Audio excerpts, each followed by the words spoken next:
There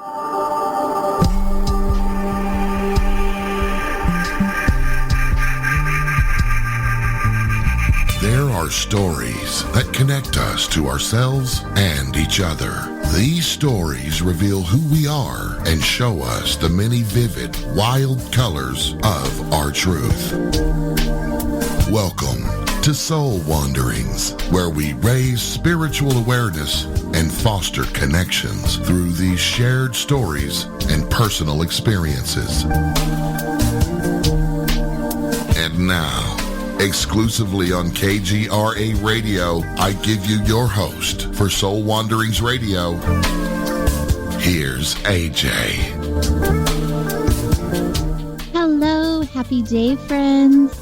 It is Soul Wanderings night, where we receive an opportunity to hear journey stories from humans from all walks of life and all types of experiences. And these humans show up to share authentic pieces of themselves with all of us. I am AJ Rasmussen, your host. Hello. Hi there. Doesn't that all feel so good? I love me some journey stories. And tonight will be no exception. I can pretty much guarantee it. The energy feels good. Our guest is going to be very present with us this evening. And I'm just really excited to introduce you. So let's get started. Tonight we have this beautiful opportunity to wander with a brand new guest, Robert Lindsy Milne. He's a psychic, intuitive counselor, and life coach. This Toronto native had humble beginnings as the 19-year-old hippie psychic, working at a tea house, but has since grew to be recognized across the continent as one of the most insightful psychic intuitive counselors of his time. Please welcome to the show our guest, Robert Lindsy Milne. Thank you very much. I've been looking forward to tonight. I am so glad because we get to spend a couple of hours together. So it's a good thing you're happy about it. Oh, by the way, I actually started working at the tea room doing readings full time when I was 15 and a half years old. Oh, wow. It's how I got off the street. And that's that. I've been a psychic for as long as I can remember and survived by my intuitions and psychic ability. And at a young age, I was homeless and survived on the street using my intuition and psychic awareness. At about 15 is when I started at the tea room, doing readings for people and getting paid. It was amazing. That would be amazing. And it's neat that you recognize that you had a gift at such a young age and were able to use it to your advantage in a positive way.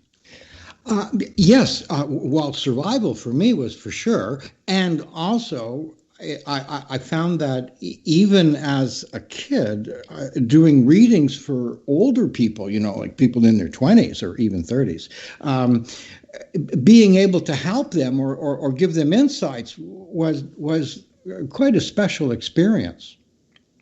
At such a young, even at this mature stage, it's a beautiful. It's still a beautiful in experience. Every stage of your life. Right. Yes. Well, certainly doing this, it is.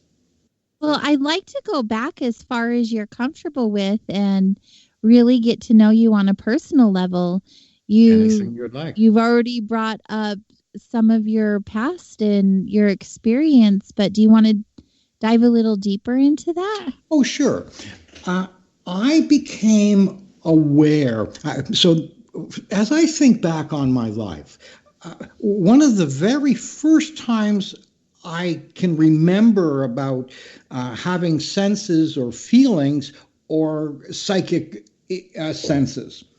I was about 5. I could have been 6, and I had just come home from kindergarten or grade 1. I was having lunch at home, and I said to my mother, "Grandma Harris died today." Grandma Harris actually was my great-grandmother. I lived in Toronto and had only seen her once in my life, and she was living in England. And this was in the mid-1950s, so things, news didn't travel very fast. So I told my mother, Grandma Harris died today. My mother got very upset, yelled at me, and most likely hit me for saying something that was bad. The next night at dinner, while sitting around, my mother looked at my father and she said, Grandma Harris died yesterday. And I thought my father was going to get angry with my mother for saying bad things. And to my astonishment, they just talked about it. So that was the first time I can remember seeing or sensing things and also getting in trouble for it. Sometimes I would say things like, Uncle Harold, that wasn't Aunt Mary. Who was that person? I'd get in trouble for that because Uncle Harold's wife wasn't Mary or Susan. It was something else. So I saw things, sensed things, and didn't understand why other people could say them and could do it, and I would get into trouble. Mm. When I was about 9 years old, my father and I went to a Stanley Cup hockey game at Toronto, at Maple Leaf Gardens. And the teams playing were Boston and Toronto. And the game was tied, into going at the end of the third period. And then they went into an overtime period. When the teams came on to stretch, I knew number 17 with the Toronto Maple Leafs was going to score. His name was Gary Eman, and I knew he would score. And it got so close that I knew it. It came very close to seeming like it already had happened. Mm. Anyway, the game, as the game, the teams got ready, and as the game was starting, the lights turned down and they were ready to do, drop the puck at center ice. The building was completely silent. And as the referee dropped the puck, I jumped up and started screaming because I believed Gary Eman had scored, and he wasn't even on the ice. My father put his hand on my shoulder and said, "Be quiet, sit down." About 2 minutes later, Gary Eman jumped over the boards, and I think it was Red Kelly that passed the puck to him, and he tapped it in the net. And the entire building, Maple Leaf Gardens, erupted. And I sat back and thought, other people see things differently. Mm-hmm. And that was my moment when I knew I was different and what I was going to do for the rest of my life. You knew in that moment that this would be something you would do for the rest of your life? I knew that because it's what I had always done. Mm. And I knew that I saw things and I could give information to people. Although I wasn't quite that mature, I just knew what I was going to do. Yeah. Yeah. And from that point on, how did it change your experiences that you were having? My family didn't believe in psychic things or they at that time. And I certainly was ostracized because of what I had done, the things that I'd said. But once I was once I had that experience at Maple Leaf Gardens, I knew to keep my mouth shut, or I started learning how to say things to stay safe. Now, I realized at that young age that I had something perhaps that other people didn't, but I didn't realize the power of it. So the following week, the Boston and Toronto were playing again, and it turned out to be a Saturday. My sister and I, we used to get a quarter for our allowance on Saturdays. And that would get us to the movies, get popcorn, a big drink of pop. The good old days. Yeah, candies, and you got to see like three movies. when my father was giving me my allowance, now remember I was 9, I said to my father, Boston's going to win tonight. And he said, no way. And I said, I bet you a quarter they do. And my father took my quarter back and said, you're on. And that night I doubled my allowance. and I did that with him for years, and he never. I got so good at doing that, I had to let him win, and then he never caught on ever. So that's how at a young age I started playing with something that I realized I had. That is such a young age. And I love that you understood that you were different from most people. And instead of shutting it down and putting it away, you actually went for it. You actually kept allowing your gift to be received. That's interesting. Often people say, you have a gift. A gift is something that's free. And I don't, and so maybe my gift is that I have an ability. Mm. So I have an ability that's a raw talent. I've taken that ability, that raw talent, and committed my life to perfecting it. Okay, so not perfect it, doing it to the greatest of my ability.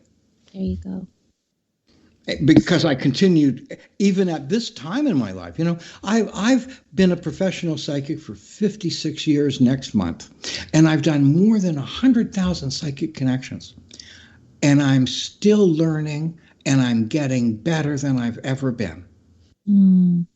I really like that you said that. The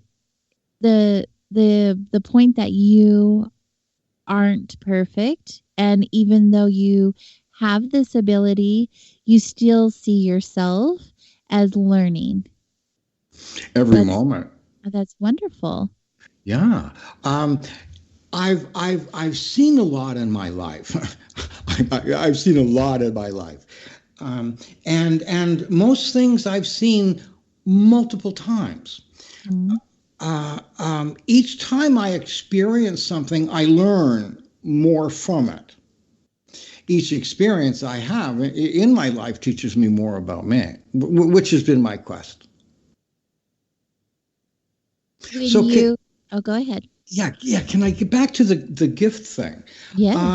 So I started off at a young age knowing that I had a skill. So I was 9, 10, 11. At 14 and a half years old, I ran away from home and lived downtown Toronto and survived on the streets. I left in November. The police found me in late April and took me home. And then the following July, I left home again and lived on the streets from that time to mid-January of 1965. So I was 15 and a half. And during that time on the street, I survived by my instincts, my intuition, my psychic ability. In that time, it was like a testing ground for me. It was where I really sharpened my skills, as well as it was a time forming my moral foundation.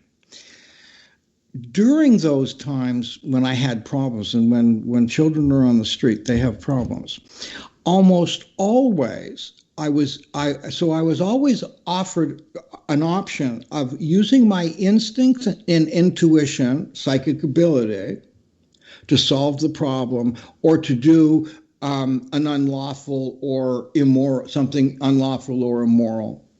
Almost always, I did use my intuition, psychic abilities to survive.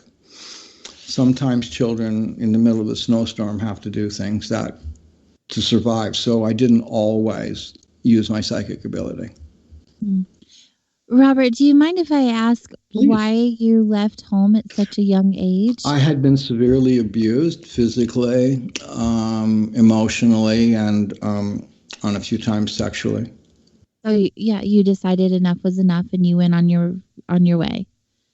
It's such a young age to have those grown up experiences, and trying to survive out in a world where you're so young and don't have those tools yet. I survived actually by taking care of others, and I survived because I have a really high, strong work ethic. Instead of stealing something to eat, I would go to a restaurant and ask if I could wash dishes. I did things like that. Yeah, you did what you had to do. First, Absolutely. I'm sorry for the experiences that you had to go through in order to go through what you had to go through in order to be who you are today. But I also see the beauty in it. I do, because I understand that from my own experiences.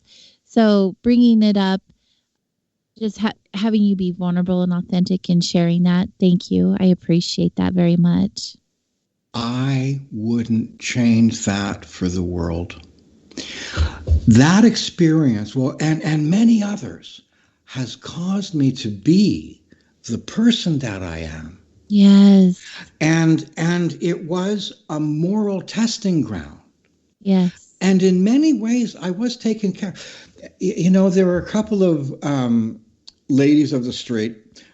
They were much older. You know, they were older women. You know, they probably were 25. On a cold night, often I would, you know, one of them would take me home. I'd, you know, sleep on their couch or something. I was taken care of in that way. I was always ready to work, you know, before I went to work at the tea room. And it was during that time I learned to take care. Well, I started taking care of people and giving. And so I heard that if you worked at the Cozy Tea Room in Toronto, if you worked in the afternoon doing tea leaf and card readings, you would get a cup of tea, a sandwich, cookies, and you would get paid at the end of the shift. And if you worked in the evening shift, you got a hot meal. Now, wow, cookies, cup of tea, and also got paid. And I went to that tea room, and in those days in Canada, telling fortunes, doing psychic readings, and a bunch of other things were actually against the law. Oh, really? And the law only got repealed in July 1st, 2018. Oh, wow. The law was, it was called the Witchcraft Act. I think it's 326. And it starts off saying, anyone who fraudulently, in those days, this was fraudulent, 1A, tells fortunes for a consideration, 2, use an occult or crafty science to accuse someone of a crime, 3, use an occult or crafty science to cure and heal people. There's a fourth one, but I can't remember. And it was punishable by summary conviction of not more than, I think it was $5,000 and 1 year in jail. And that law just got repealed in 2018. It was enacted, I think, in the late 1800s. So in those days, the only way you could get a reading would be at the tea room, and the tea room would sell sandwiches, tea, and cookies, and there was a sign on the wall, and it said, readings are for entertainment purposes only. So so people would do tea leaf readings and card readings for entertainment. I could never read tea leaves. I could never read cards. I would hold the teacup in my hand, and I'd look at the teacup, and then I would just look at the person and talk and do a psychic reading for them. That day I applied. It was in January, and the woman, Mrs. Cox, hired me, and I worked the afternoon shift, and I worked the night shift, and I had a hot dinner, and I had food, or I had money, and I had a place to sleep that night, and I had a job to go to the next day. I worked there till I was about 21. So you were there for quite a while. And mostly I worked 5, sometimes 6 days a week, and sometimes 7. Some days, each reader at the tea room, if I would work a double shift, and I did often, would see 30 people in the day, sometimes 10. And by the time I was about 21, I'd done thousands of readings. How did those readings go for you? Were you taken seriously at such a young age? I mean, as seriously as psychics can be taken, especially back then, I'm sure. Well, at first, so there were some really interesting people back in those days doing readings, because that was the only place that you could make a living, and in those days, I think a tea leaf reading or a cup of tea and a sandwich and cookies plus readings it cost $2.50, and the tea room got $1.50, and the reader got $1. There was this one man who worked there. His real name was Laurie Claus, but his performing name or professional name was Red Hawk.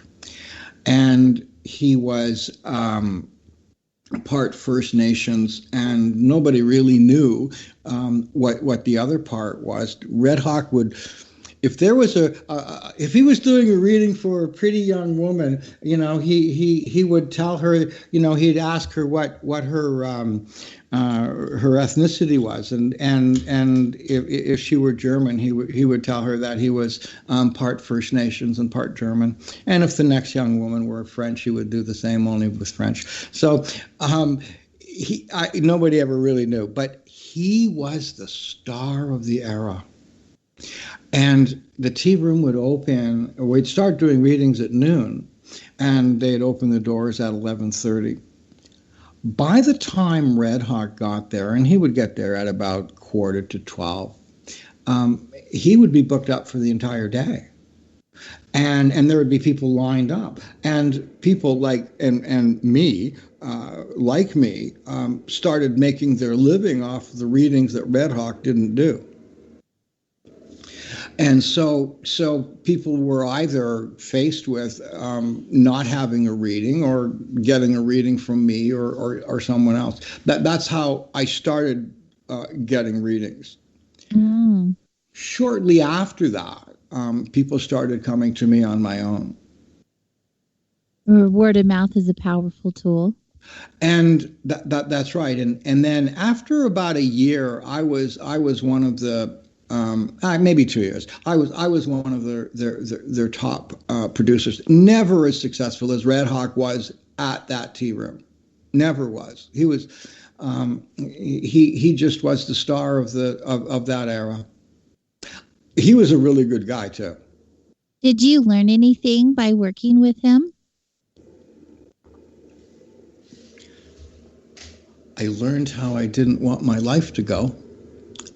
And I learned how I didn't want to do readings the way he did, and live a standard that he lived, and many of the psychics of my era.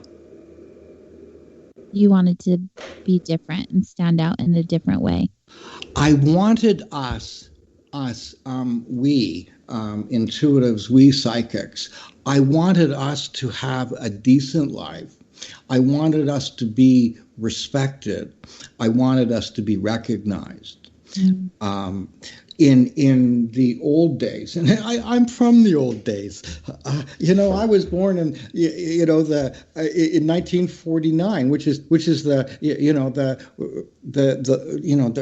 the first half of the last century. In those days, psychics lived terrible lives. They also had terrible experiences, and most were quite unsuccessful and poor. Mm-hmm. And often taken advantage of, that's something that's always been a passion of mine. Is one, helping our industry, our field, to be recognized, and encouraging people to go out on their own and strive to be the best they can be, and build a practice rather than working at a tea room or having somebody else control what they do. Mm. I like that you were able to grasp that ideology while you were so young and be able to have a desire to want it differently. It's a great place to be and to make positive and productive changes in your life and others' lives. I can't wait to hear more about your journey story. We're going to take our first break of the show, and when we get back, we'll get to hear more. So everyone stay close.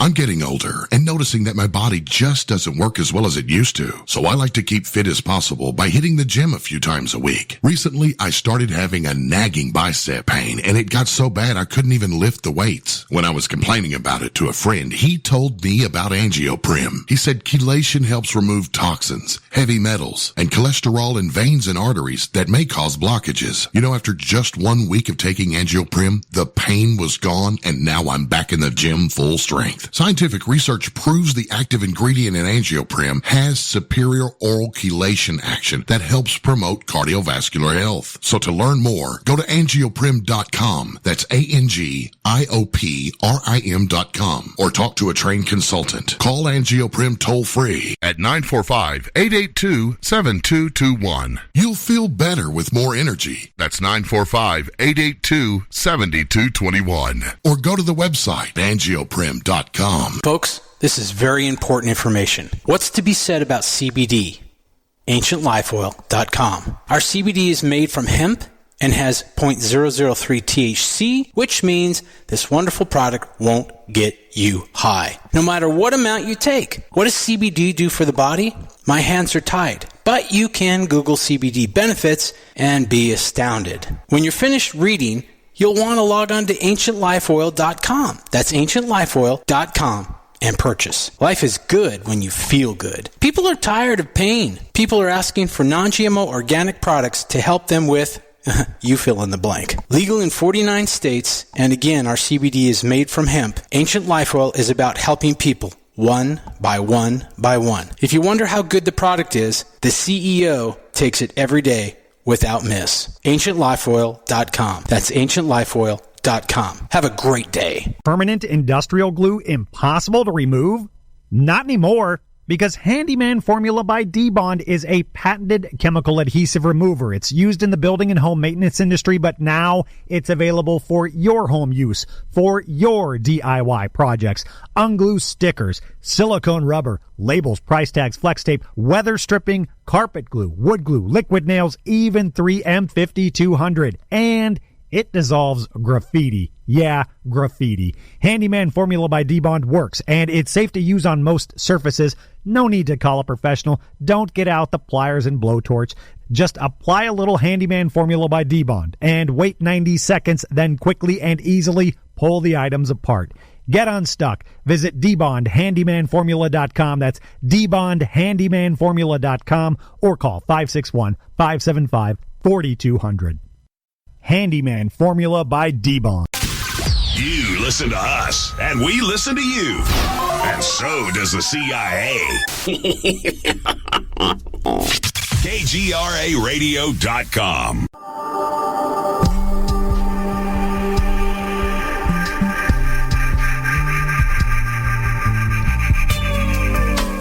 Hello, everyone. Welcome back to Soul Wanderings. Heard here on KGRA Radio. We are visiting with our guest, Robert Lindsay Milne, tonight. I am just feeling like it's story time. I mean, Soul Wanderings is story time, but tonight, most definitely, I'm enjoying hearing about your journey story, Robert. It's interesting to me knowing where you came from and how you have worked your way through life using your ability and helping other people be recognized.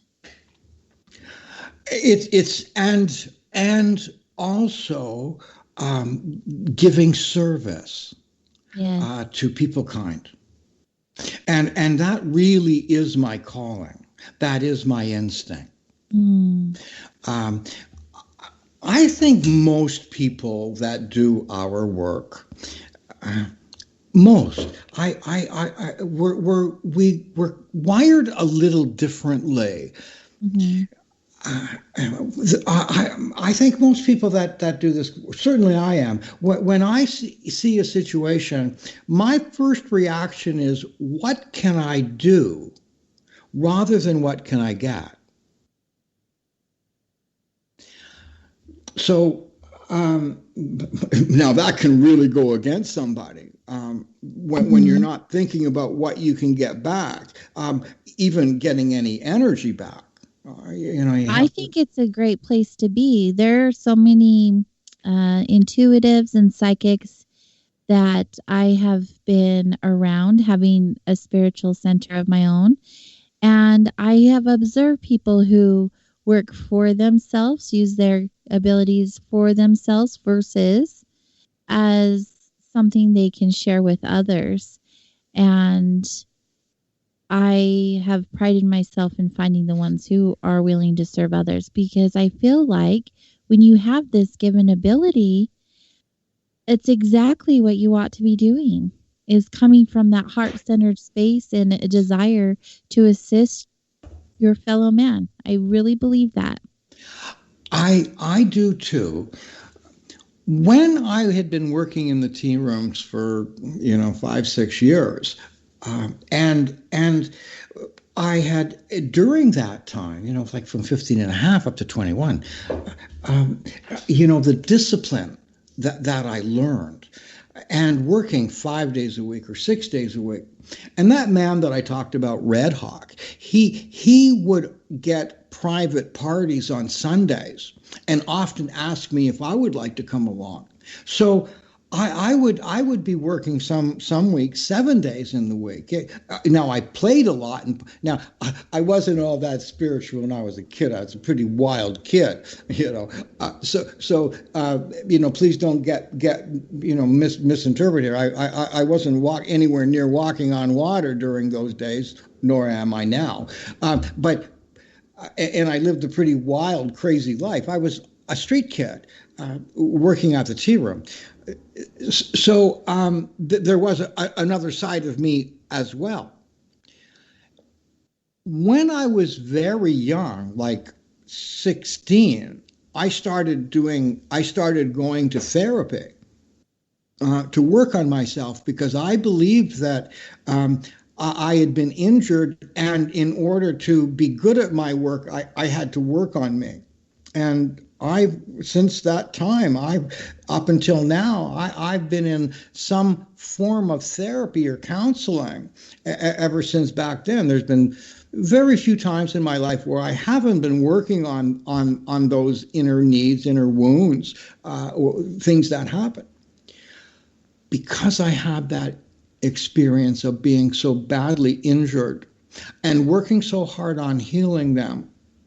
When I look at somebody and I speak to them and I see that they've been injured, when I speak to them, they know I understand.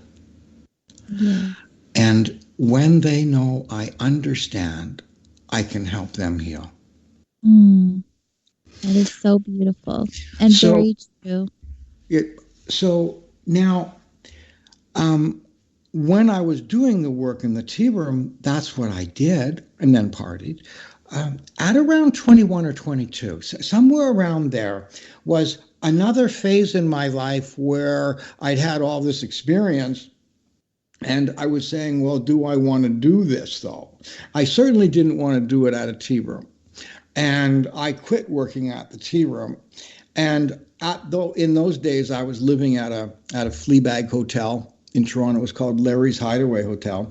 It was a Fleabag. And when I left the tea room, within about 2 weeks, I ran out of money and fell behind in my rent. There was an old man that worked at the hotel at night, 4 nights a week, and he died during that time. And the next day, I went to the owner of the hotel, and I asked him. I said, "Art, would you consider that I have Whitey's job in exchange for room and board?" And Art said, "Absolutely." So I started working at night on the front desk in exchange for room and board. And that gave me the opportunity to continue to develop and develop a practice or do readings myself. That was really a very exciting time. I'm trying to remember where I was going with that. There's so many directions, I'm sure. Yeah, there is. Oh, yes. What got me onto it? So at around 21 or 22, in that transition, leaving the tea room and now making a living on my own. See, back in those days, there weren't cell phones and there were lots of pay phones and phones were attached to the wall. It was a very different world. So at around that time, I had heard that if a young man became a priest, upon becoming a priest, he would make a vow that he would say a no, my mind just went blank. He would say a mass every day of his life. So I thought about that, and I thought, if I'm going to do this for my life, for my living, for as long as I'm living, then I'm going to make that kind of vow too. So the vow that I made is that I would do a psychic reading or practice doing psychic readings or reading every day of my life. And I did that for about 30 years and I never missed a day. Wow. And then one day I missed a day, but I did it because I wanted to know what it felt like not to do it. And how did it feel for you? It felt like I needed to start doing it again. After one day? Well, I missed it. What do you love about offering readings to others? What's your favorite thing about sharing your ability?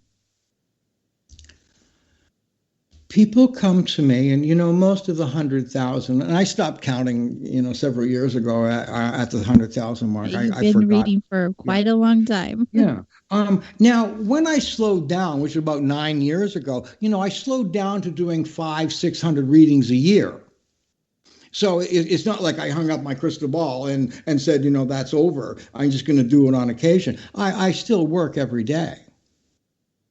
Well, no, during the week and sometimes on weekends. AJ, what were we talking about? My question was, what's your reason of sharing your ability so much? What is it about? Okay, I got it. That you love giving to others and sharing with them? What keeps you doing this? Well, it's my life purpose. Mm. It's what I was born to do. It's what I am. It's what I do. So what do I get from it?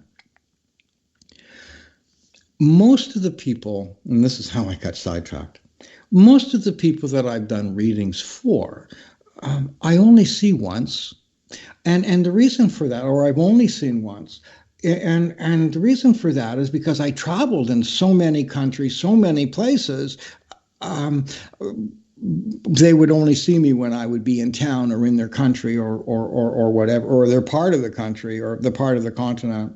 Mm-hmm.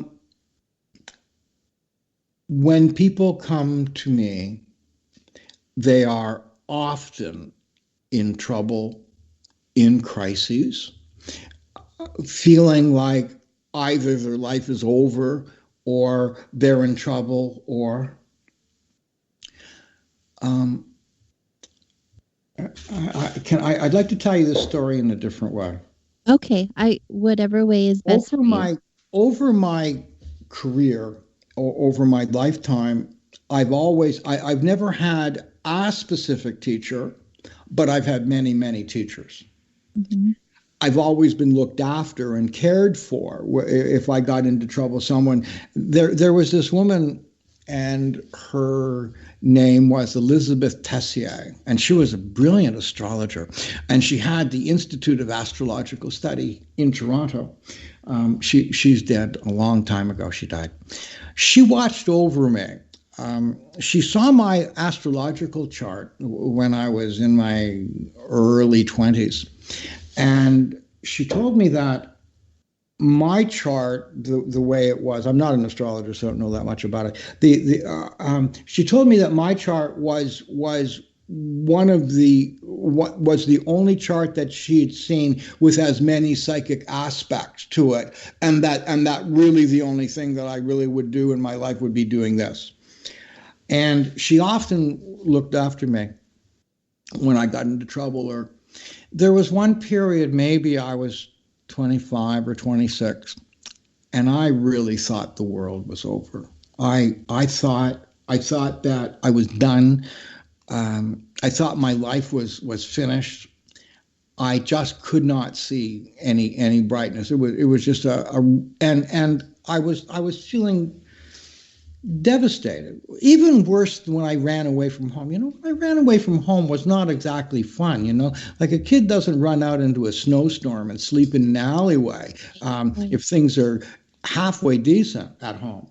Right. And that was even worse in that time. And I remember going to see Elizabeth and talking with her and her doing a reading.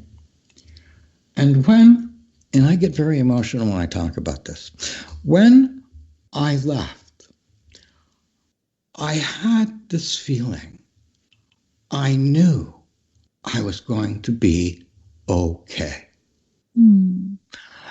And that feeling was so powerful. I realized that's what I want to do for the rest of my life.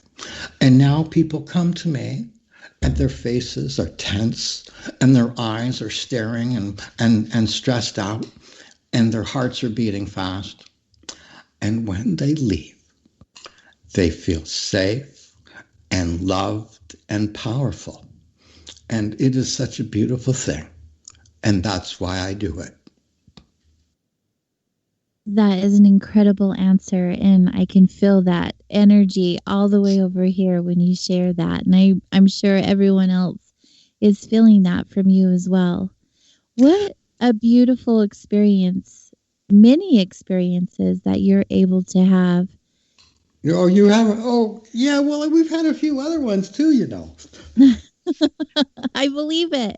You've had such an incredible life so far, and I can't even imagine all of the stories that you have to share. Actually, it's one so of the far reasons right why now. I was so excited for you to be here. Yeah. Okay. We love stories. We could all just sit back and listen to them. That's what everyone loves about the show. So, anyway, so I've been that dedicated. So I was working at this hotel, and at the same time, during and the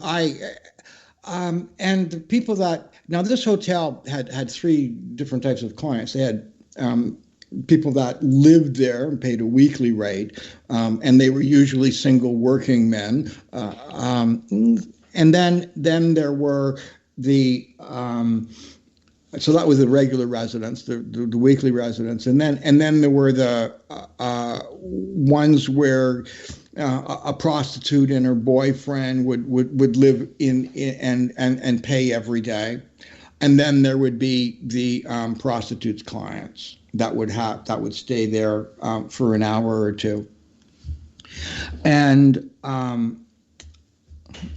so that was the what and most of the prostitutes came to me for readings in those days, and I was always letting them know when they were going to get busted, or when things like that would when they would get into trouble. And around the hotel in those days, and I used to be called Bob Milne as opposed to Robert Lindsay Milne. I like Robert Lindsay Milne. Sounds not much nicer, doesn't it? I like them both, but yes, whatever makes you feel good. So I was known as that, but then often people just called me Psychic. That was my nickname. Yeah, and the way that I also did readings, I never used a medium. And in order to make money when I was, at the hotel, because I just had, food and a place to sleep, I would go to a bar, like there was a place called Edgerton's. It was a folk club, and I would do beer foam readings for $5 in the beer. Oh, interesting! I've never heard of that before. Well, I just made that up back then. I didn't do tea leaf readings. But people thought I did. I did psychic readings. So all I did was look at the beer foam and then look at the person and tune into them psychically. And then I got to have my own beer too. So I would do that as well. That's brilliant. Yeah. So so I'd been at Larry's for a while, and I was thinking to myself, this is not my idea of what being a psychic is. This is not my idea of living like this. And if this is what I have to do to live, to do this and live like this, I'm not going to do it. And I made a deal with the universe. And I said, if I'm going to do this work, I have to live decently. And that's my focus. That's also, I have to live decent. I have to have a decent lifestyle and not live in a flea bag hotel or have to do beer foam readings or a respectable living, the professional that I aspired to be. Mm. So I thought that this, doing readings for drug addicts and hookers and pimps and street people, this isn't what I'm thinking is what I want. Not that there's anything wrong with those people. It's just living there in that level, that state. Right. The energy would just be probably pretty negative and suffocating at times. I would imagine. It was. And what I saw at the hotel, too, and the police were always there. And, I saw a lot then, too. So I thought, now we're talking about early 1970s.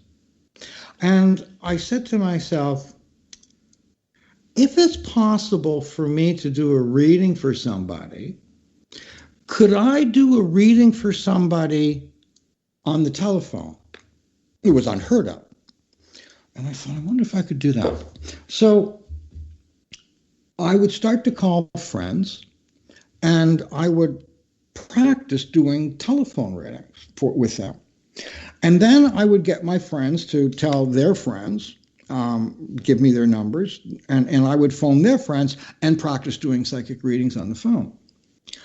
And then I asked people just to spread my name around and say, if you want a psychic reading, call this guy, Robert Lindsay Milne, at Larry's Hideaway, and he'll do a free reading for it. So I started getting phone calls like at 3 o'clock in the morning, or, hey, it's Joe, what can you tell me? And I'd just wake up from a deep sleep, and I would go from that to awake and do that reading, and then wait for more. I did that for about a year, practicing, did it every day.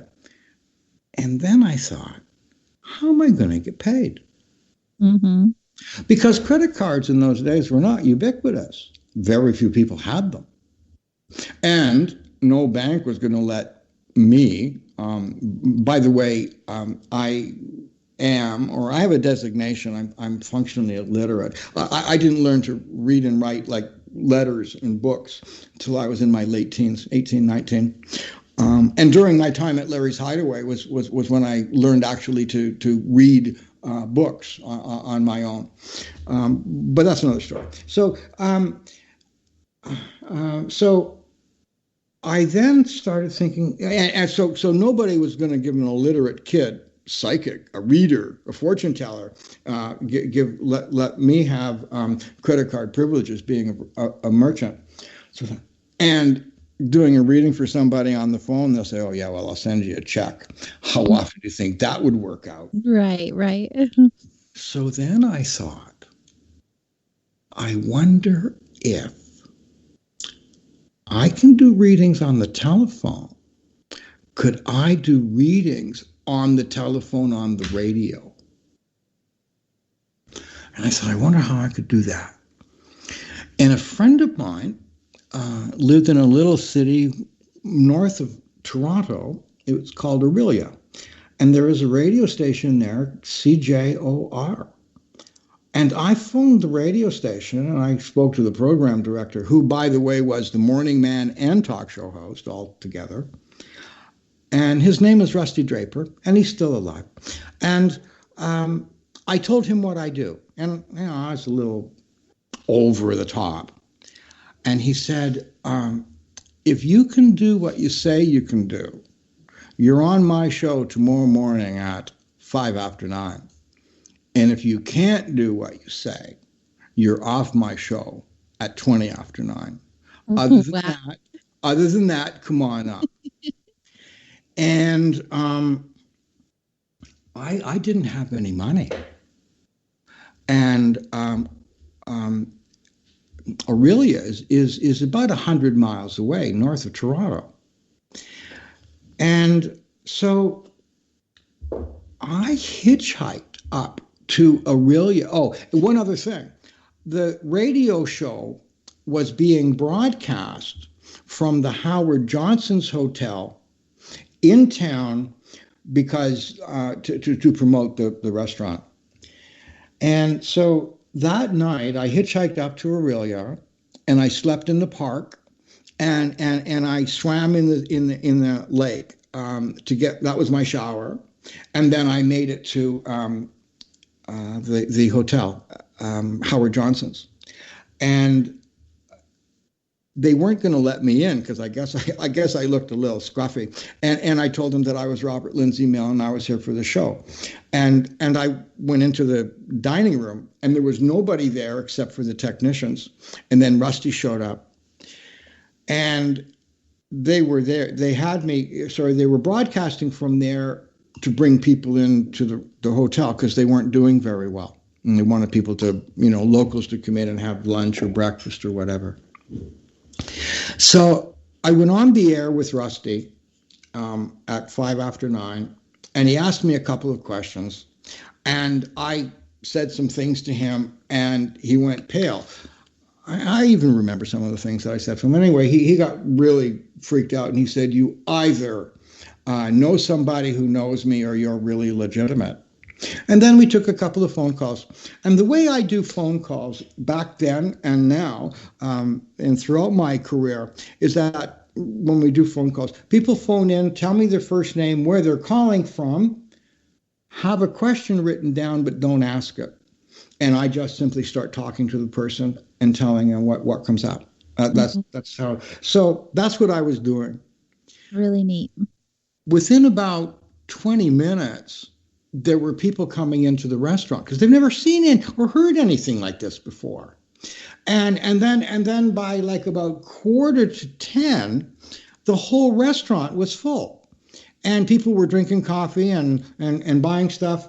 And at about 10 to 10, Rusty said to me, "Could you stay over an hour?" And I said, "Sure." And then after about another half hour, there was a lineup outside the restaurant. And people were coming and going, and people coming up to the microphone. And then at about 10 to 11, Rusty said, "Can you keep going?" Now, this is my first radio show. He said, "Can you keep going?" And till noon. And I said, "Yeah." So it continued on. And at about 11:45, I looked at Rusty and said, I can't go anymore. And I was really spaced out. I was also tired and hungry. I could imagine after all of that time. But the energy, I'd never experienced things like that before. So when the show was over, I was just spaced. I could barely think or process. I was, I had spoken to so many people in such a short amount of time, and I was so overwhelmed by the energy that was coming towards me, I could barely function. So Rusty grabbed hold of one, and people just surrounded me, and so like Rusty grabbed one arm, and the owner, I think, grabbed another, and they dragged me out into the hall, and Rusty said, "Could you come on the show tomorrow?" And I said, "I have to tell you the truth. I haven't eaten since yesterday. I slept in the park and I swam in the lake, and I'm hungry and I'm tired, and I just have to go home." And the owner of the hotel said, "You can stay here, and you can stay here as long as you want." And Rusty said, "Do you do readings for people?" And I said, "Of course." And he said, "Well, if you want, one of the secretaries at the station would make bookings for you if anybody is interested." And Rusty said, "How much do you charge for a reading?" And in those days, I charged $5. And I looked at Rusty and said, $25. And he said, "You'll never get that here." And I said, "I don't care." And the reason I didn't care was because there I am at that really nice Howard Johnson's. I get anything on the menu I want, free to stay over to do a radio show. Well, I didn't care. Exactly what you were doing. I knew exactly what I was doing. Anyway, I wasn't hardly expecting anybody. And the owner of the hotel then said I could stay as long as I wanted if there were people who wanted to come for readings. They booked 110 readings. Oh, that's incredible. That is so incredible. Yes. What an experience for you. At $25 a reading. Fantastic. And I had this wad of money in my pocket. I could not believe. And I had no expenses. And there you go. Let's stop right there. We're going to take our top of the hour break. I cannot wait to hear what happens after this. Everyone stay close. We'll be back on the flip side of these announcements. We'll be right back.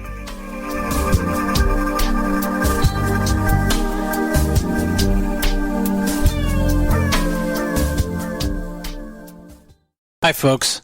It's troubling times, and fear is pushing emotions, which in turn pushes health the wrong direction. Do you ever get an ache because life is uneasy? Try Life Change Tea at GetTheTea.com. Life Change Tea works on your digestive tract, helping to move food through quicker and comfortably so your health is spot on.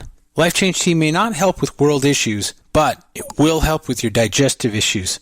A glass a day helps keep the intruders away. So, change your life today. Log on to GetTheTea.com. That's GetTheTea.com. If your health game is off, get on by ordering Life Change Tea. GetTheTea.com. And while you're on our site, look around at the great non-GMO organic supplements. And if you're a sales shopper, go to our specials page and see what's for you. I've been drinking the tea for 12 years, and I'm sure glad for its health benefits. Again, that's GetTheTea.com. GetTheTea.com. The tea that makes you go. A birthday without her mom. An anniversary without her husband. Her wedding day without her dad. These are the days when military families feel it most of all. The loss of their soldier, their sailor, their airman, their Marine, their Coast Guardsman. Families never forget their loved ones lost to war or illness or suicide. Families never forget, and neither do we. We are TAPS, the Tragedy Assistance Program for Survivors. We provide resources, support, and comfort to heal the hearts and meet the needs of grieving military families, all at no cost to them. Your generosity can make an enormous difference in the lives of the families of our fallen military heroes. Our military families need to know they are not alone and they are not forgotten. Show them your support at taps.org. Welcome to the new KGRA digital broadcasting website, thekgradb.com. Here you'll find great new content, including the KGRA Classics, great shows from our archives. You'll be able to see the show times and information so you can see what show is currently on air. The on-air live button. So just go to this section and you'll be able to hear the show live with exceptional sound quality. We also have the Vault section. Make sure to subscribe to get access to great content and special features. We have the make content for our latest news and events, so make sure to sign up and you can be part of our forum. So make sure to check out the new KGRA digital broadcasting website, thekgradb.com. We look forward to seeing you there, and we hope that you enjoy the new website. Now you have the inside contact for alternative talk radio. The Planet. KGRAradio.com.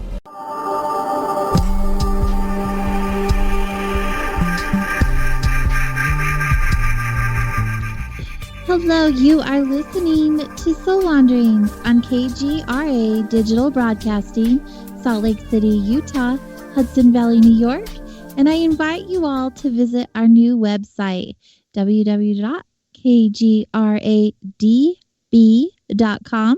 This new and beautiful site is filled with so many opportunities for you to learn and explore. There's even exclusive content and the KGRA Classics. So I encourage you all to have a visit and see for yourself. Go on and visit kgradb.com.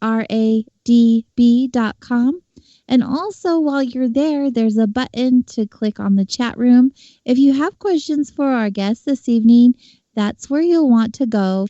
Head on over there, type in your question in all caps, and we'll grab it. And if time allows, we'll make sure we get that question asked to our guest. We are hanging out with Robert Lindsay Milne, psychic, intuitive counselor, and life coach. And we've been hearing about Robert's life story, his journey story, and experiences, and quite a life you've had, Robert. I'm just amazed so far. I've lived every moment to the fullest. You know, if it's not, and I don't want it to be, but if this were my last moment on the planet, like if I were struck down, I would go out saying, wow, what a great ride this has been. Well, there's that. I don't know how many people who could look back and say the same thing. Because, you know, we were talking during the break. We are so good at critiquing or wishing we had something we didn't, or whatever that looks like. We are in judgment. And you were bringing up judgment during the break. Well, tell me more about your take on that. Okay, so in our society, you know, Canada, we're different, but we're the same as the U.S. We have some different values. We have similar values, and we often speak the same. So the difference is we have much more land than you do, and you have far more people than we do. But we have similar ways of feeling and thinking about things and expressing things. So often, if you're hearing someone say something negative, you'll say, "Oh, that person is judgmental." And the point that meaning that being judgmental is a negative thing to be. Well, if you realize that actually, if you have an opinion about something, you've made a judgment. Mm-hmm. And for example, I've made a judgment about you, AJ. I really like you. So I'm judgmental in that. However, most people would interpret a judgmental comment as something that would be negative about them. So having an opinion, you form a judgment. Mm-hmm. And everybody is judgmental. Yes. So that's one point. You can ask about spirituality if you want. Well, actually, that is a question I had, as you know. Yeah. There's a lot that goes on during commercial breaks. There is. I wanted your take on spirituality. My show, a lot of times, is based on spirituality on some level, or at least it's brought up in conversation. And I always like to get my guest's perception on the spirituality and what and if it means anything to them. Well, just like judgment can be expressed in a positive or a negative way, when someone says, "Oh, I am spiritual," they're usually saying, "I am spiritual good," because that's being spiritual. However, there is negative energy. And for example, there was one very negative fellow, guy named Anton LaVey. And in the 1960s and 70s, Anton LaVey created the Satanic Temple. He furthermore wrote the Satanic Bible. Oh, really? He worshipped the devil, and the devil also is a spirit. So Anton LaVey would say that he is spiritual, and he was, except it was negative energy. So being spiritual doesn't necessarily mean good. And that's important for people to know. I agree. Well, I wasn't sure about that history. Anton LaVey. Oh, incidentally, he died a little while. I don't know how long ago. I wasn't interested in that man. And I'd recently heard that his daughter, who took over the temple, died of heroin addiction or some terrible addiction or some terrible drug overdose. Mm. Yes. Sorry. No. Go. You're the turn. Guest. It's all about you. If you have something to say, please do share. So, do you want to hear how the story ends with the hotel, or can I tell you more? Let's go back. Yes, I would love to go back to the story. You had your pockets full of cash. Oh, I couldn't put all the money in one pocket. It was unbelievable. It was like I could not imagine at that time having anything like that. As I said, Larry's Hideaway was a flea bag hotel. It was cockroach infested. The whole building, like every week, the place used to get fumigated for cockroaches, and it stunk. And one day I went to Art and I said to him, "Art, could you please not spray my room?" And he laughed at me and he said, "You're going to get overrun with cockroaches because every other room is going to get sprayed." The night before I asked him, I did a kind of meditation and I thought about the oversoul of the cockroaches.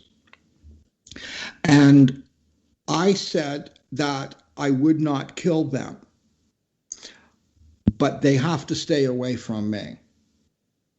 But if they don't, I still won't kill them. But I really want them to stay away. I won't leave food out for you to tempt them. I just want to live in peace.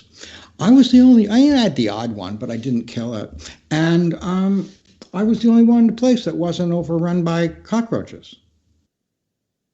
Of course. It's all about energy. Of course. That's right. So, and actually, one of my real fascinations is balancing or sending energy as well. And I had this fantasy, like at Larry's Hideaway, if there was a brawl in the bar, and there often was, everybody on shift, every man had to be down there to break it up. I'm not really a big guy, like I'm about 5'7", so I'm really not that big. And I always had this fantasy about walking into the bar and raising my hands and saying everyone be peaceful and loving, and all the fights stopped. I had that fantasy.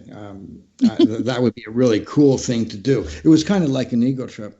It would be really cool to do in general, especially with the world. So everybody just calm down. Over my lifetime, I sense and feel energy. And I started watching how people, when they were in conflict, I started watching how their energy flowed.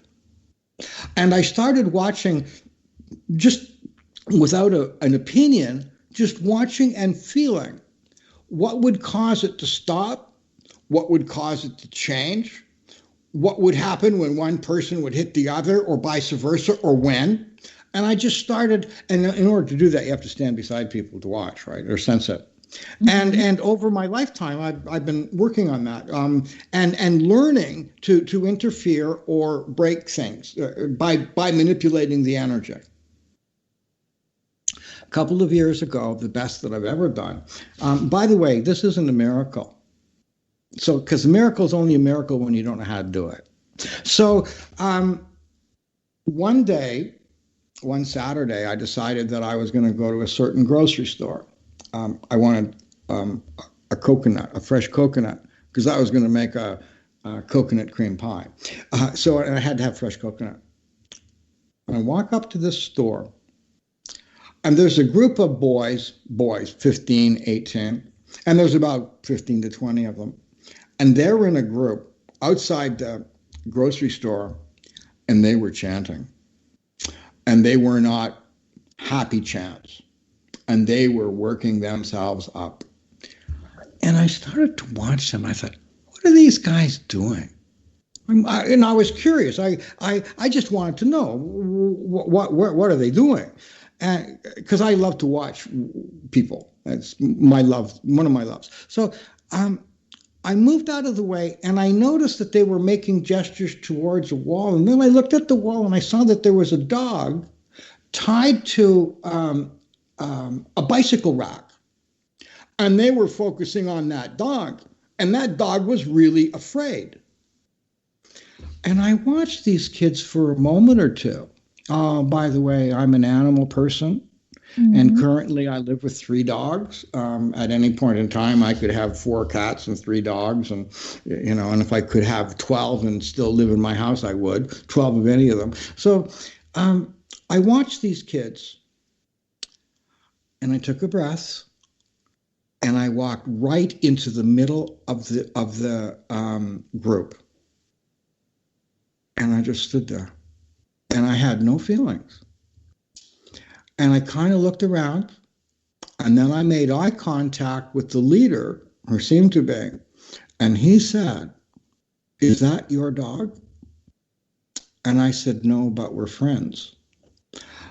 And he kind of shook his head a little bit, and it was like a feeling of the energy just went pop like that, like a balloon popping.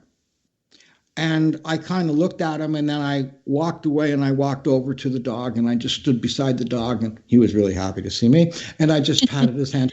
And then I just watched these kids, their demonstration dispersed. Someone seeing that would say, well, that's a miracle. It isn't a miracle. I sensed and felt the energy, and because I've experienced it through my lifetime, I knew how to change it. How are you able to feel the messages, or how do you receive them? How do they come in for you? When I do a reading, it's primarily a monologue. There's no question. And I ask 2 questions of my client. How old are you? What month is your next birthday? And when they tell me that, what I'm looking for is where they are in time. And when I start to connect and I do my readings, I start each reading very similar. I ask the person before I start, every reading I do, and this has gone on since about the late 70s, every reading I do gets recorded. If someone doesn't want to have the reading recorded, I give them the name of somebody else who'll do a reading for them and it not be recorded. My work gets recorded. My clients always have a copy of the reading. And from when I do a reading for someone, from the time I do that reading and until the ending of my life or theirs, I absolutely guarantee that they will feel they received a great benefit and were happy and fulfilled because of the reading that I did. And if for any reason they don't feel that way, from the moment I do the reading till the ending of my life, you just tell me that and I'll give you back your money and there's no questions asked. That's how I do my work. So when I'm doing a reading, I say to somebody, how old are you? What month is your next birthday? It shows me where they are in time, because I'm not a very good guesser of ages. Somebody could look, 37 and they'd be 52. Well, all right, or 42. So if I thought that, I'd be telling them lots of stuff about the future, maybe not all that effective if they're in the middle of a crisis now. So I start off, here we are today in December 2020, psychic reading by Robert Lindsay Milne in Toronto. And then I start and I just talk and I say what comes into my mind. There are times I don't know what's going to be said next, what I'm going to say. And then there are times I know what I'm going to be saying and I know how the reading is going. When I'm doing a reading, I am conscious, I'm aware, I'm in tune, I'm awake. But when I'm doing a reading, what I'm saying, and I also ask people, please don't interrupt me, because if you do, what I'm saying is not necessarily what I'm thinking about. What I'm saying has already been processed, and I'm thinking about what I am going to say, what I have said, and maybe even what I'm going to be doing later on that day. If you imagine, like, say, 3 or 4 television screens on the wall, each one having a different channel, mm-hmm. when I'm doing a reading, that's how it is for me. Each one, a different channel, a different time. I mean, what I'm saying for the moment, what I'm about to say, what I've already said. And it's all playing at the same time. When I do a reading, I often see the person's life from conception, from the moment they were conceived until the completion of their life. I often see the completion. Wow. I don't very often talk about it. And what I'm constantly doing is going forward and backward in time throughout the reading. Mm-hmm. But mostly I talk about where you are right now, what's going on, are you paying the mortgage, all that stuff that everybody really needs to know, like down to earth, practical. That what we look at, and I show them.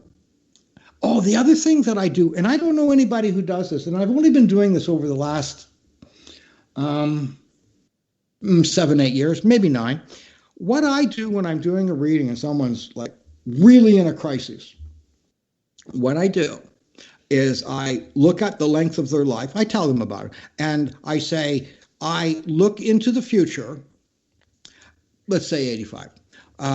When they're 85 years old, and I look backwards in the past, and I tell them how they describe the situation they're in right now when they're old and near the ending of their life.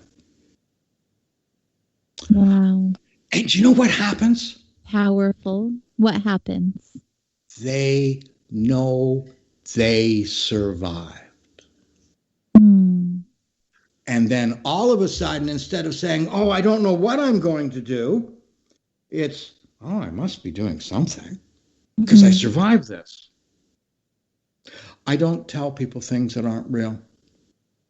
So I look into the future and I tell them and describe how they feel about what they're going through right now, and how they feel about it when they're old. It's a really healing, powerful thing. It's a beautiful thing, actually. I could see how it would be both. Yes. Yes. Do you consider yourself a conduit? What's that? Well, you're Maybe saying. Not.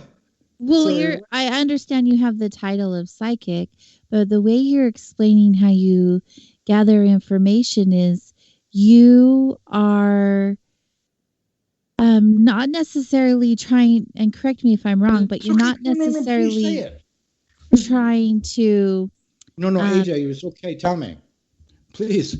I'm working on it. You're not trying to gather information to share with them. The information is already coming through you while you're consciously thinking of other things. Sometimes, that sounds more like source is running through you, sharing the messages. You're aware of what's being said, but you're also thinking and feeling other things in that same present moment.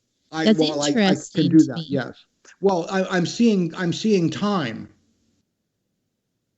Yeah, it's just a different way of reading than I've ever heard before. I'm so fascinated by it. And I do free form, like so when you think of a jazz musician and they ad lib, well, they do ad lib when they get their solo, but they ad lib in the structure of the music. Mm. So when I do a reading and I just tune into somebody, I ad lib in the structure of the energy. And I see people, when I'm seeing people, like we humans, we are on 4 levels: physical, emotional, mental, and spiritual. That is how we are consistent. And we have needs on all levels: physical, emotional, mental, and spiritual. So what I do is I talk about each need. So I talk about them physically. And I talk about, now one of my ways of teaching people, because I teach, well, I haven't for a while, but I used to teach a seminar, a 1-day class on how to be psychic. And in that class, I take a group of people, and I've done the class for about 300, a little bit more than 300, or as small as 10, and everywhere in between. And they did it for about 20, 25 years. In that class, I guarantee everyone who sits in it will do psychic readings for a stranger before the class is over. So you believe anyone can be psychic?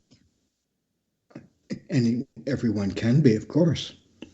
Yes. You believe that we're all born with this ability, or is that something that you're trained to do, like in a seminar similar to yours? We all have. Well, okay, not all. Right. So to say absolutely everybody has is incorrect. So you think of a bell-shaped curve, or line everybody up, from one end to the other. At one end, there'll be someone who is absolutely 100% psychic. And then there's another one at absolutely 0% psychic at the other end. And the rest of us fit in between. So what being psychic is, it's different than being spiritual. You don't have to be spiritual to be psychic. And you don't have to be psychic to be spiritual. So being psychic, intuitive, is something that just about all mammals feel. Have you ever been in a situation, AJ, where you might be sitting in a restaurant and then you look across and there's somebody just looking at you? Yes. Or why would you be looking at that person when they're looking at you? Or have you ever just looked at somebody and then within a moment or two, they look at you? Have you ever? Or have you been thinking of someone you hadn't heard of for a long time and then you bump into them? Or I don't believe in coincidences. I know what that is. Okay. So we all have that intuition. Yes. Well, almost all. I've taken that skill and expanded it beyond. Interesting. Like So strengthening the muscle. that's correct. Now, here's one of the things that I do when I'm teaching someone. I have someone that I've been helping with a little bit. Someone's learning to be a psychic right now, but I usually don't teach very much. I used to do a group, and I'm not that patient, to be a teacher every day with one person or a group over and over, same subject. I'm not that patient. I'm not. I'm the same way. That's why I giggle. So what I tell people in the class, don't worry about what you're doing. Don't put a label on this. What I want you to do is become aware of what's obvious about the person in front of you. Mm. Look at them. See them. See them as intimately with every one of your senses. Your touch. Well, don't touch them. But what they would. But I'm saying don't touch them. You can get into trouble. Maybe you could. But so all through the senses: touch, taste, smell, see, hear. See them. Sense their energy. Look at what you can see.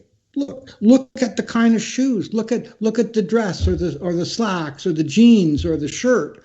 Look at their hands. Look at how they speak. See them. Look in their eyes. Become aware of them. When you become aware of what's obvious, then more becomes obvious. And then you see more of that person. And then you expand it. When you become aware of more obvious, then even more obvious occurs. As you develop that way of thinking, more obvious, you get to a point that what's obvious to you, because you're practicing doing this, is not necessarily obvious to other people. That makes so much sense. Just like I said about the kids that were protesting or chanting, okay, that I walked in the middle of the group and diffused the energy. Someone could say, whoa, that's a miracle. No, it's not. I just know how to balance the energy. So incidentally, miracles are only miracles when you don't know how to do them. And anyone's capable of doing miracles, as anyone is capable of doing psychic readings. But you don't start off with walking on the water. That's the gold medal round. That's the one where, you stand on the altar and they play the national anthem and you get your gold medal. When you walk on water, change water to wine, that's the big leagues. You don't start there. You learn how to get a parking space all the time. You learn how to be on time with all the traffic lights. You learn how to recognize when someone's in trouble and respond to it. So you practice doing that. And then when you're using these things, like 98% of the time, I find a parking spot in downtown Toronto. It's like nuts trying to find a parking place. I always do. So is that a miracle? When I do it 98% of the time? Well, yeah, except I know how to manipulate the energy. But people that know me say, "Oh, Robert, you always get a parking space." And I say, "Yeah, it's because I know how to do that." So there are many things in my life that I just focus on, and it gets done. You say, "Well, that's a miracle." No, I just practice and learn how to do it, and I started at the bottom.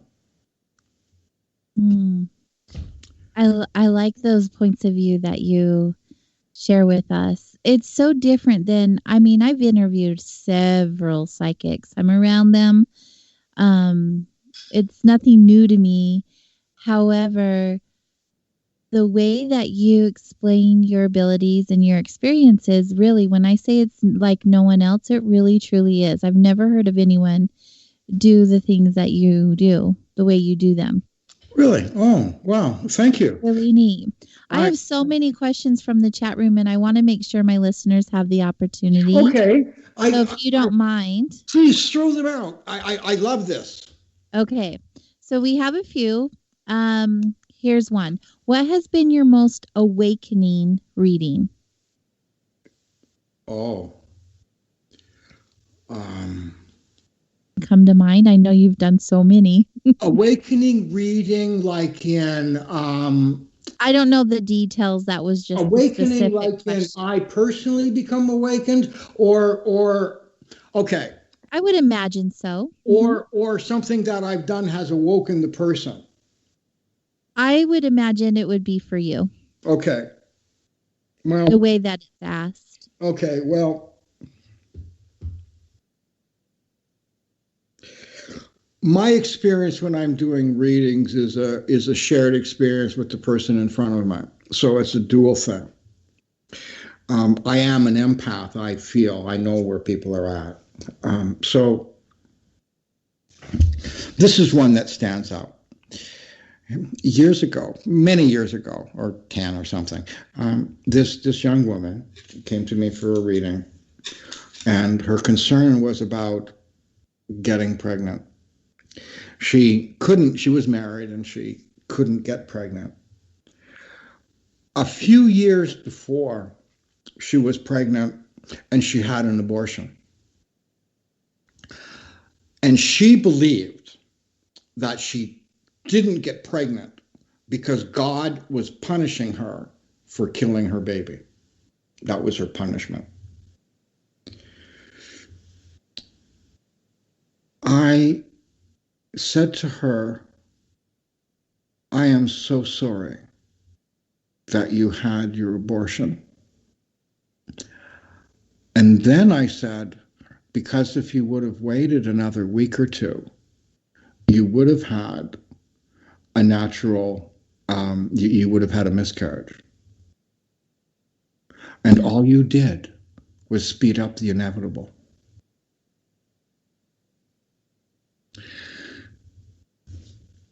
Her life changed. She forgave herself in that moment. I heard from her a year or so later, and she and her husband were 8 months pregnant, 9 months pregnant, about to have their first child. That was an opening experience. Another time, and maybe one of the more powerful ones, is in the book that I was featured in called The Perfect Predator. Do you know about that? You don't know about that one? I haven't heard of it until I learned that you had been quoted in it several times. I think 23 or 24 times. Yeah. Okay.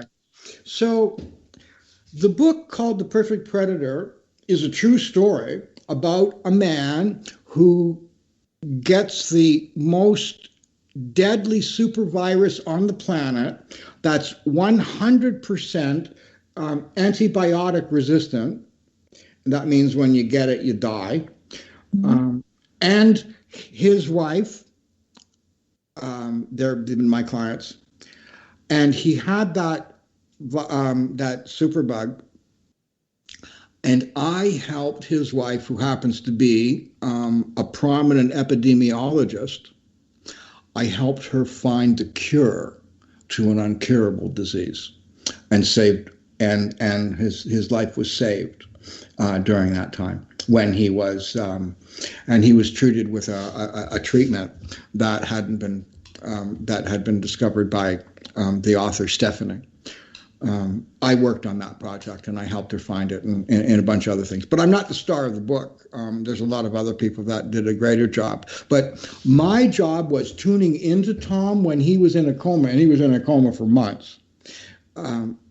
I knew what was going on with him 24/7. I knew what was going on in his mind. I knew he was going to live. I was the last one to believe it. Everyone else had given up. Now, how I knew that Tom would live is I thought of Tom's energy like a candle and a candle flame. And as long as the candle flame was strong, he wasn't going to die. If the candlelight flickered, then he was in trouble. There were a couple of different times when he was in isolation, in quarantine, because he had the superbug and he was also in a coma. and a bunch of other things was going on. There was one time where that candle was flickering, and he was getting ready to die. He didn't know where he was. He didn't know what was happening to him. He could hear voices around him. He could hear the doctors speak and the nurses and people like that. And he could hear them saying that he was dying, and he could hear all those things. He just couldn't put it all together. I knew he was alone. He felt cold, and he was getting ready to let go. Mm. I told Stephanie, his wife, I said, Tom needs to see his children. Yesterday would have been a good day. Today is a good day. Tomorrow's not so good. And if you wait till after tomorrow, don't bother. That night, Tom's two daughters, they lived in California, and Tom was in isolation in Germany. They got on a plane and flew over to Germany. And when Tom sensed and felt his daughters around him, he all of a sudden hung on and stayed and survived. Now, that's my account. When Tom writes about it in the book, he talks about it from inside and what happened and how he was letting go, and then how he held on when his daughters came. Had I not been tuned into him psychically, he would have died. I'm not the star of the show because there were several other times. But my role that time and throughout while he was ill was to make sure that those things didn't happen. And I did. Also, I helped Stephanie too. And that was part of my work. Beautiful work. Beautiful work. I did share in the chat room the link to that book, The Perfect Predator. Yes. So if anyone was interested, I'll also share it on social media for those who are listening. Thank you. And not in the chat room. We'll make sure that gets shared. Oh, what a beautiful experience. Oh, that's so neat. Okay, so that brings me to another question from the chat room. Please. Can challenging, even traumatic experiences help one fully realize his or her psychic ability? And then there's a second question to go with that. What's the second question? Do you believe the source of your power is primarily internal or external?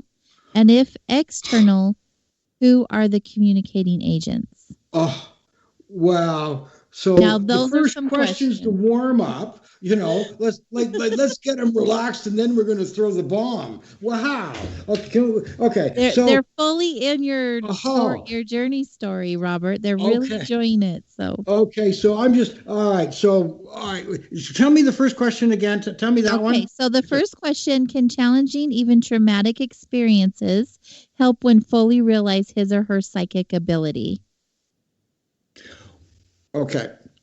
The more you are in tune with yourself, the more you are aware of what's around you. Yes, I absolutely. Okay. So when you go inward and learn who you are, see, the thing is that what we are one way. So like I'm sounding like maybe I'm a spiritual kind of guy. Well, I'm not really, but maybe I am. So, but the thing is that what we are one way, we are equally the opposite. Yes. As positive as we are, as negative as we are. And we are capable of being either at any time, or somewhere in between, or some variation thereof. So karma is neither reward nor punishment. Karma is merely, for every action, there is an equal and opposite reaction. But that's all karma is. So if you do this, then you're going to do that. Just like in order to know joy, you need to know sorrow. In order to know success, you need to know failure. In order to know right, you need to know wrong. You have to experience both sides because that is who you are. Mm. Okay, so that's the answer to that question. What's question two? I really love that answer. Oh, okay, the second question. I could do that for a long time if you want. I can go back to that. It just feels good, and it is in tune with what I also believe. So it's nice to hear. The second. Do you know why you're in tune with it? Because you're correct. Well, I don't know about that. It's not I about do. being right or wrong for me. It just feels true in my soul. You know But what I that mean? makes it right from your perspective. It makes it right for me. That's correct. Absolutely. Okay. What's the The next question? second question was, do you believe the source of your power is primarily internal or external? And if external, who are the communicating agents?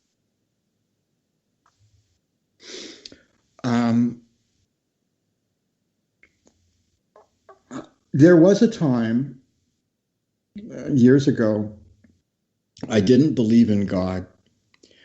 I didn't believe there was a God, and I didn't believe that in any way I was influenced other than my skill, my talent, my dedication, my commitment, my will to be the best that I can be when I'm doing this.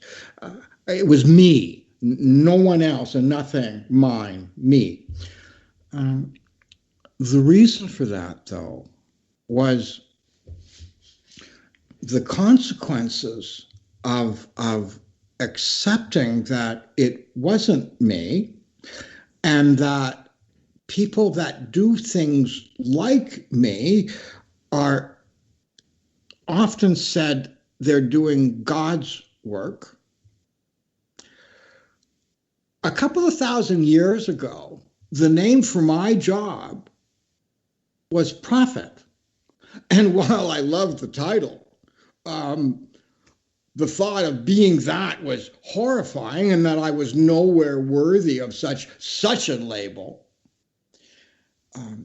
If I believed in God, it would have to mean then that I would have to believe that I was doing God's work and I was worthy of it. And I wasn't worthy of such a thing. So after like 50 years or, a lifetime, I'm worthy of doing that now. You've put in the time. Yep. I've done that. That's right. Yeah. Yeah. And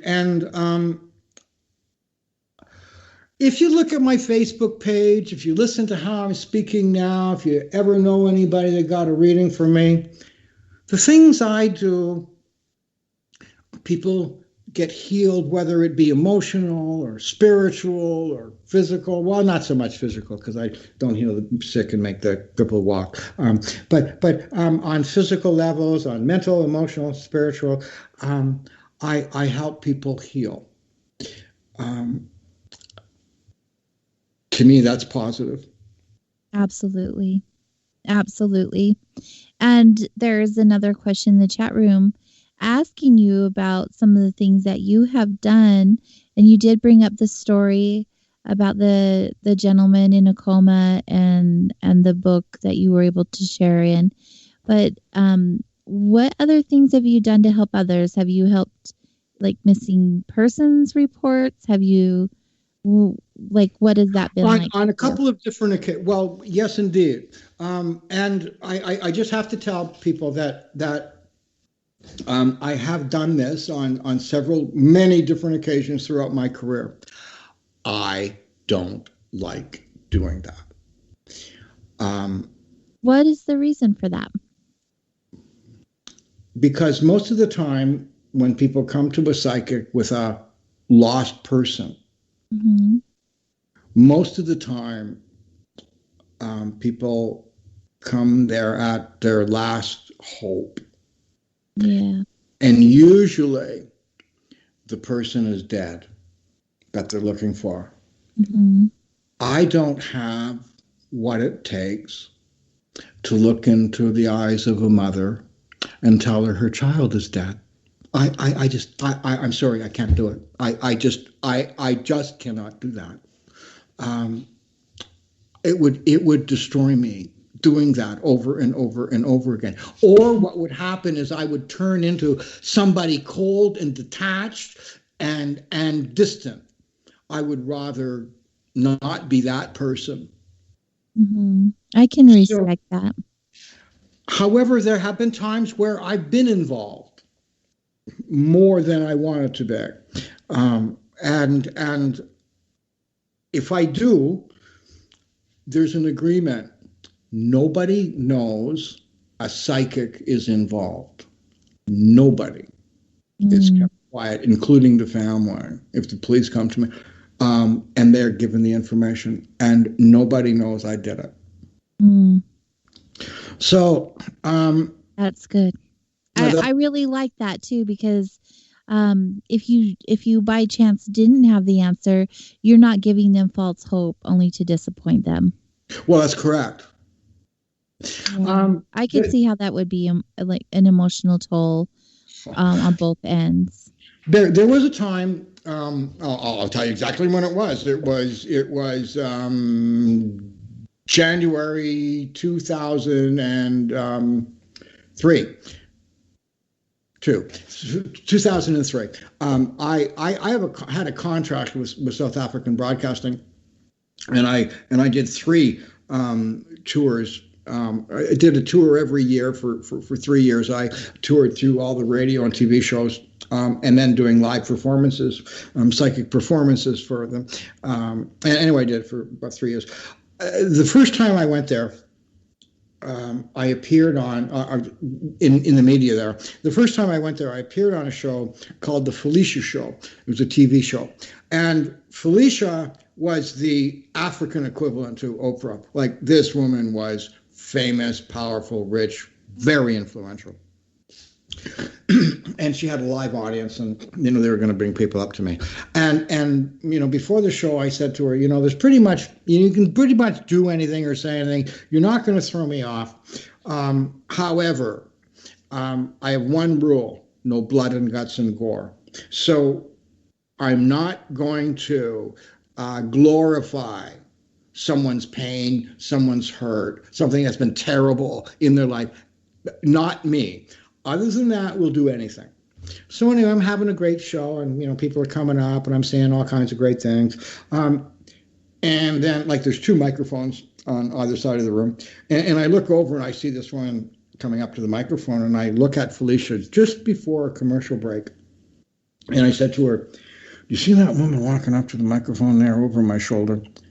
Not her. Not her."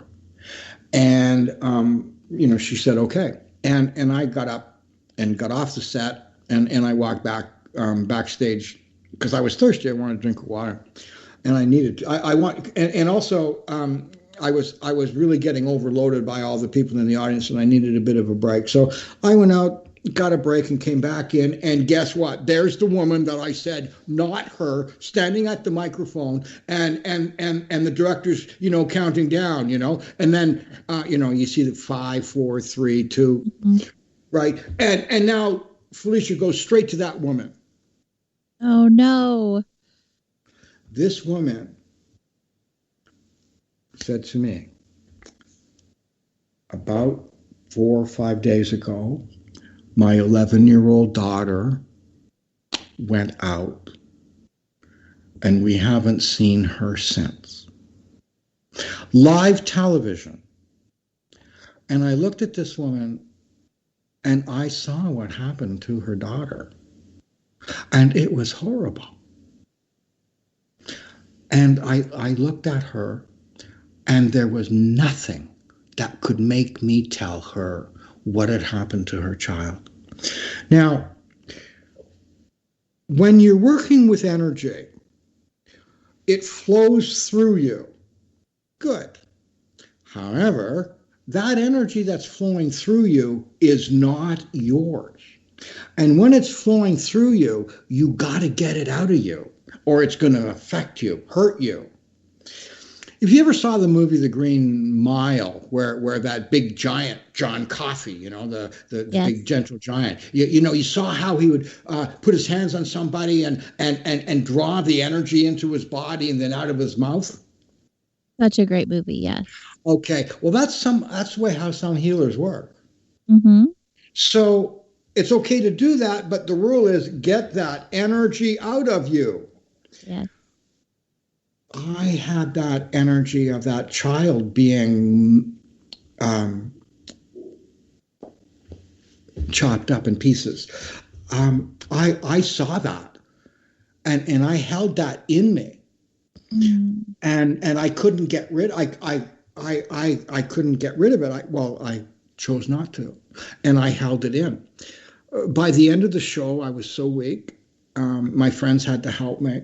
I went back to the hotel. I fell asleep. When I woke up, my hair was all greasy. I was just so sick and so tired.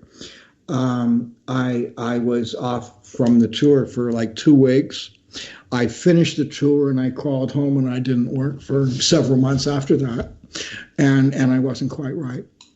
It took me a while to get through it. So there was a psychic injury. So it's really important, if you're working with energy, let it flow through you, but get it out of you.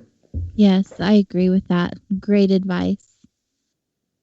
Great advice. Moving forward is kind of a little bit of a shift in questioning, but I want to make sure we ask this question. We're running out of time. And it's such a fun question. And of course, it's asked by someone in our chat room, because the station here, we talk about all different kinds of things on all the shows here, from paranormal to extraterrestrial to anything anomalous, really. What category am I in? You're on a more spiritual based show. Okay. But we talk about everything here. We talk about all the same things, just on a deeper, more personal level, I would say, rather than scientific. Yes. Or factual. Okay. So the question is so good. I'm really excited. Have you sensed the others here? And when they say the others, they mean extraterrestrials.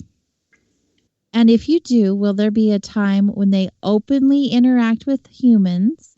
And do they have good intent toward humanity? I believe in extraterrestrials, or I believe in them. I've never had the experience connecting with them, or I've met a couple of people that have been abducted. But I haven't had very much experience in that area. But you haven't picked up on any kind of any kind of interaction or intent? My focus, remember how I said my focus often is what can I do rather than what can I get? Yes. My other focus is I can take care of what's in front of me. Oh, that makes sense. Okay. So my focus is I'm not interested in solving world hunger. I can feed the person in front of me. No, I understand that. I respect that. Thank you for being honest. I really think it's interesting when it comes to that topic in general, just because so many of us haven't had an experience and don't know. So I believe in it. We're curious on what's going on and what's going to happen, and where more and more things are coming to the light and being even shared, openly and not hidden from us. We want to know. We have these questions to so many experiences. We want to know these answers. I'm so focused on my area. There's so much to learn in my area that I don't have. I'm stretched to my limit now. Mm-hmm. I completely respect that. I wish we had more time, Robert. I even have people in the chat room asking to have you back, and I know you also shared a desire to come back in the future. So I'd like to invite you to come back. We'll schedule something not too far down the road. Sure. I just feel like we all would just really enjoy some more time with you. But in the meantime, I want to make sure everyone knows how to contact you if they were interested in a reading or getting to know you better through your works. Okay. And also The Perfect Predator, you guys, you can find that on Amazon. But go ahead and share with us. Well, you can check my website. Now, in the next maybe 3 weeks at the most, my new website is going to be launched, but my old one's there now. So my website, RLM, because I'm Robert Lindsay Milne, RLMreadsyou.com. right? Because I do reading, so I read you. rlmreadyou.com. And my email address is robert@rlmreadyou.com. And you can find me on Facebook, Robert Lindsay Milne. That is so good. And you're on Instagram. I am, but I'm still learning how to post on Facebook. It's a learning curve. Social media is not my favorite thing. Yeah.